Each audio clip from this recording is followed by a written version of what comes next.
মাছ channel আজি পুনৰ এটা নতুন ভিডিঅ'লৈ সকলোকে মোৰ চেনেললৈ স্বাগতম জনালোঁ। আজি একদম সৰু আৰু একেবাৰে চুটি আৰু ইজি একদম ধুনীয়া ৰেচিপি এটা আপোনালোকক দেখাব গৈ আছোঁ। থাম্বনেইলটো চাইতো আপোনালোকে গম পাইছে মই আজি কিহৰ ৰেচিপি লৈ আহিছোঁ। আজি আপোনালোকৰ ওচৰলৈ আমাৰ অসমীয়া থলুৱা পানী টেঙা ৰেচিপিটো লৈ আহিছোঁ। বৰ সহজ, অতি সহজে আপুনি বনাব পাৰিব। বহুত সহজ, কিন্তু বহুতে নাজানে কেনেকৈ বনাব লাগে। চ' মোৰ এই ভিডিঅ'টো চাই আপোনালোকে সকলোৱে বনাবলৈ পাৰিব ঘৰতে। তো আমি ভিডিঅ'টো ষ্টাৰ্ট কৰিব লৈছোঁ। লেটছ গ'। তো গাইছ, এয়া আপোনালোকে ধৰিব পাৰিছে, এয়া সৰিয়হ। আৰু সৰিয়হ মই মিক্সি জাৰটো মিডিয়াম চাইজৰ মিক্সি জাৰটো লৈছোঁ। আপোনালোকৰ কিমানখিনি প্ৰয়োজন হয় কিমানখিনি বনায় সিমানখিনি লৈ ল'ব। আৰু ইয়াত দেখিছে আমি বৰ ধুনীয়াকৈ মিক্সিত পিহি ল'লোঁ এইখিনি। আৰু এয়া কেঁচা জলকীয়া কেইটামান লৈছোঁ, দেখিছে ধুনীয়াকৈ গোল গোলকৈ কাটি ল'লোঁ। এয়া ছাইডত অকণমান দেখিছে যে ভোট জলকীয়া লৈছোঁ, কাটি লৈছোঁ। এয়া হ'ল তেতেলী পানী। তেতেলীখিনি খালি আপোনালোকে যিমান পাৰে আধা ঘণ্টা বা এঘণ্টামানৰ আগত তিয়াই থ'লে ভাল হয়, কোমলি যায়, যিহেতু আমাৰ ৰসখিনি উলিয়াবলৈ সুবিধা হয়। লগালগ পানীত তিয়াই ৰসখিনি উলিয়াবলৈ অকণমান দিগদাৰ হয় যেনিবা।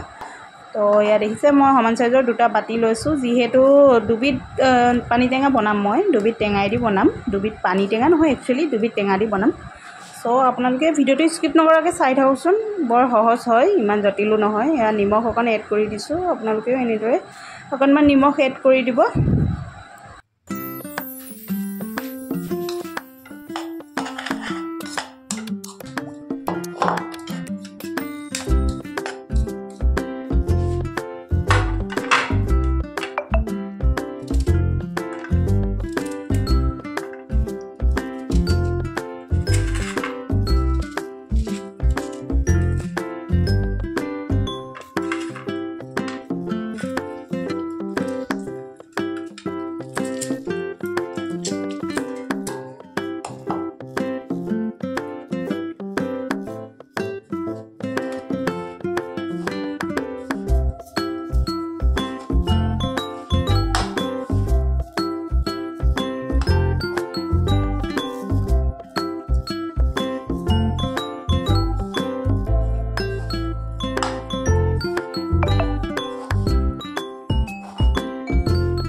এয়া দেখিছে আমাৰ নেমুৱেদি যিখিনি বনাইছিলোঁ টোপোলা হৈ গ'ল আৰু এতিয়া আমি যিখিনি তেতেলী দি বনাইছিলোঁ সেইখিনি ইয়াতে দি ল'ম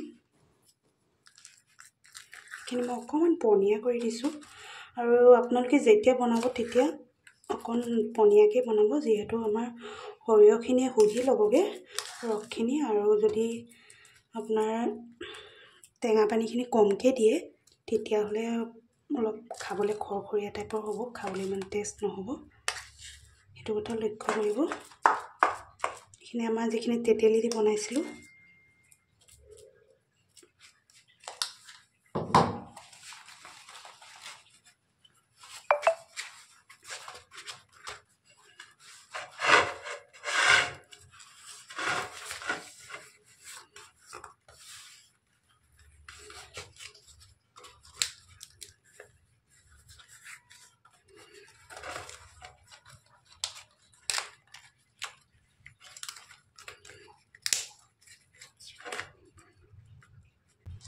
এই কলপাতি দিয়ে মই এনেদৰে ৰছী উলিয়াই লৈছোঁ আৰু মানে ফ্ৰেণ্ড কলপাতখিনি যোৱাকালি কাটি থোৱা হয় চ' অকণমান শুকাই গৈছে মোৰ আপোনালোকেও তেনেকৈ যদি আগদিনাখনে কাটি নলয় তেতিয়াহ'লে অকণমান জুইত বা গেছত সেকি ল'ব নহ'লে কলপাতখন ফাটি যায়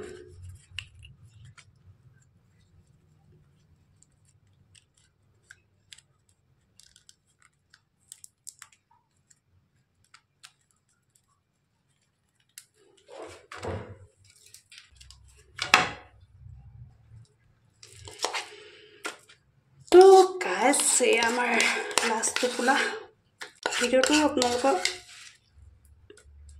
শেষলৈকে চাই কেনেকুৱা লাগিলে কমেণ্ট কৰি জনাব আৰু যদি এনেদৰে পানী টেঙা বনোৱা নাই তেন্তে আপোনালোকে ট্ৰাই কৰি চাব ট্ৰাই কৰি কেনেকুৱা বনিলে খাই মেলি কমেণ্টটো দিবলৈ পাহৰি নাযাব আৰু তো গাইজ ফাইনেলি আমাৰ পানী টেঙাৰ ৰেচিপিটো কমপ্লিট হৈ গ'ল এয়া আমাৰ লাষ্ট ষ্টেপ আৰু যিহেতু আজি মোৰ টোপোলাকেইটা বেছি হৈছে চ' মই প্লাষ্টিকৰ কণ্টেইনাৰটোকে লৈছোঁ আৰু যদি আপোনালোকে এটোপোলামান বনায় তেতিয়াহ'লে আপোনালোকে টিফিন বাতি এটা ল'ব পাৰে এয়াৰটাইট টিফিন বাতি এইটো কণ্টেইনাৰতে ভৰাই থ'ম এসপ্তাহমান থ'লে বেছি খাবলৈ ভাল হয় আৰু চ' এনেদৰে আৰু থৈ দিম এসপ্তাহমানৰ কাৰণে এই টোপোলা ক'ৰবাত থ'ব লাগিব তো আমি এইকেইটা এসপ্তাহৰ পাছত খুলি চাম আমাৰ পানী টেঙা খাবলৈ ৰেডি হৈ যাব তো গাইজ এতিয়া মানে মই আপোনালোকক পাতৰ পৰা ওলোৱাৰ পাছত দেখাবলৈ পাহৰি থাকিলোঁ পানী টেঙাখিনি আমি পাতৰ পৰা উলিয়াই লৈ মই এনেদৰে চিচাৰ বটল এটাত ভৰাই থৈছোঁ আৰু এইখিনিতো মিনিমাম এমাহমান হ'ল আৰু আপোনালোকক মই খুলি দেখাইছোঁ আৰু কেনেকৈ থ'ব লাগে সেয়াও বুজাই দিম বাৰু